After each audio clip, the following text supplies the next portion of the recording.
صباح الخير. النهارده هنعمل حاجه كده ملهاش علاقه خالص بالجو اللي احنا فيه والشتاء اللي احنا فيه، بس تنفع للصيف وتنفع طبعا للشتاء عادي. احنا ممكن ناكل الحاجات دي، مفيش مشكله.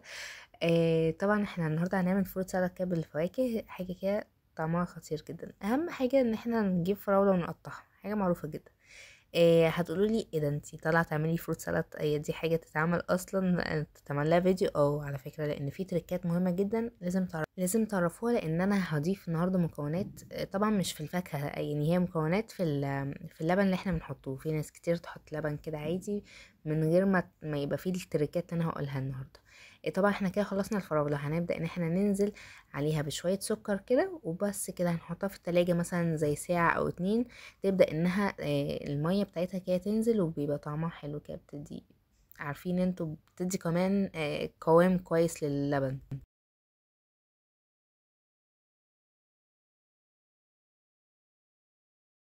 تعالوا بقى دلوقتي نبدأ بالتركات بتاعتنا. طبعا التركية الأولانية اللي هي باكو دريم كده كريم شانتيه. هنحط معلقة منه، مش هنحطه كله طبعا، وهنحط عليه كوباية من اللبن، وهنبدأ ان احنا نقلبهم كويس قوي قوي مع بعض.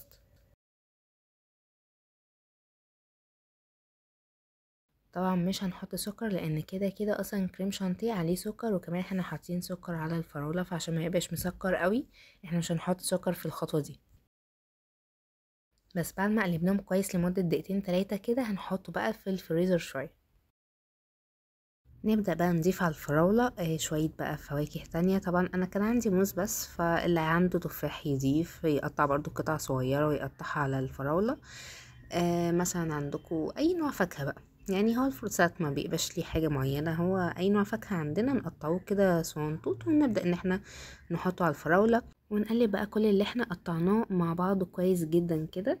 علشان زي ما انا وريتكم كده، في اول ما خلصنا الفراولة في كده، يعني مكان ما احنا حطينا السكر، تحسوا انها بقت مربى كده في نفسها. فنقلب بقى كده كويس مع بعضه. وبعد كده هنبدأ ان احنا نجيب الكريم شانتيه اللي هو كان في الفريزر، وننزل بقى بكله مع بعضه كده ونقلبوه، وبعد كده نسيبوه في التلاجة شوية ونقدمه. بس كده، دي يعني حاجة سهلة جدا. بس عايزة اقول لكم جربوا انكم تعملوا اللبن اللي احنا بنحطوه على الفروت سالاد بالطريقة دي، بجد بيدي طعم تاني خالص.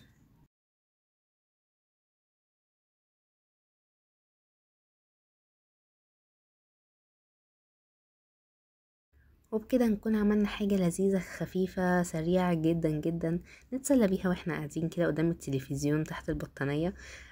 بس كده، دي كانت وصفة النهاردة. ما تنسوش تعملوا لايك وشير للفيديو واشتركوا في القناة وتفعلوا زر الجرس عشان يوصلكم كل وصفاتي انا وماما في المطبخ.